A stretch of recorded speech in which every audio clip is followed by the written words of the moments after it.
Malgré une météo incertaine, public et bonne ambiance ont répondu présent dimanche à Vignette avec de belles séries en piste, dont 2 triplés pour Léo Malpique et Dune Rouge et 2 doublés, ceux de Milady de Lastrée et Tree of Grace.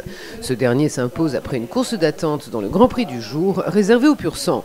Le Grand Alezan à la casaque jaune est bien parti avec Silver Ball qui a finalement assuré le train de l'épreuve en compagnie de Reshkani, casaque bleue d'Alexandre Delanfranc.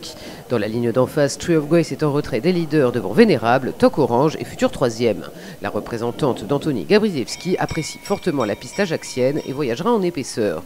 Au deuxième passage en face, Tree of Grace et son compagnon de couleur Atlantide se rapprochent des animateurs, mais ces derniers repartent de plus belle. Vénérable poursuit alors Silver Ball à mi-longueur, suivi par Reshkani à la corde. Mais dans le dernier virage, Tree of Grace accélère de nouveau et vient prendre les extérieurs.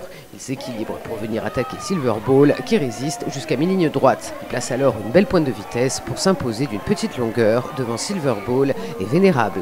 Autre doublé du jour, celui de Milady de Lastrée dans la catégorie des anglos d'âge. Alors que la belle chance de la course, Funchal du Pecos en casaque rouge partait en tête avec Assini Boya en jaune, Milady de Lastrée en blanc a patienté comme à son habitude.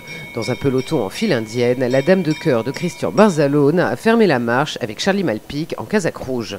Dans le dernier passage en face, le gris Napoléon Malpique se rapproche avec son compagnon d'écurie Funchal du Pecos, mais celui-ci est gêné et rétrograde alors que Milady de Lastrée s'est déjà rapprochée. Elle attaque Assini Boya dans le dernier virage et prend l'avantage à mi-ligne droite. Derrière, Charlie Malpique lutte avec son aîné Napoléon pour la 3e place et c'est finalement le gris qui montera sur le podium.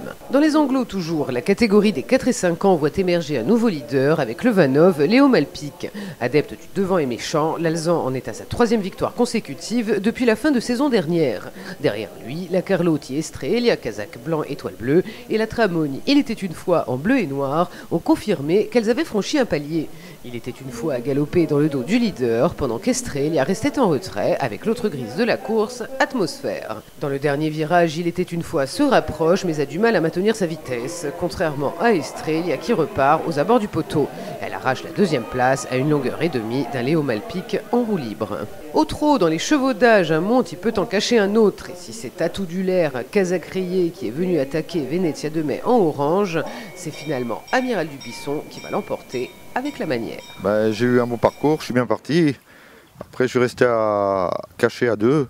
C'est là qu'il est le mieux. Et en face, je suis sorti parce que tellement j'avais du gaz. Et il le fait bien sans déboucher. C'est de bon augure. Ça fait combien de temps que le cheval est arrivé chez vous ? Ça doit faire 1 mois et demi, 2 mois. Bon, il avait déjà bien couru. Le dimanche dernier, il était 3e. Il court en progression et il a confirmé aujourd'hui. Voilà. Sa prochaine course, ça sera quand ? Je pense que c'est à Brunelli dimanche prochain. Et pour Tatou Dulaire, comment ça s'est passé ? Il est venu, il n'a pas eu le parcours très heureux. Il était à 3 un peu le nez au vent et il a coincé pour finir dans l'année tournant.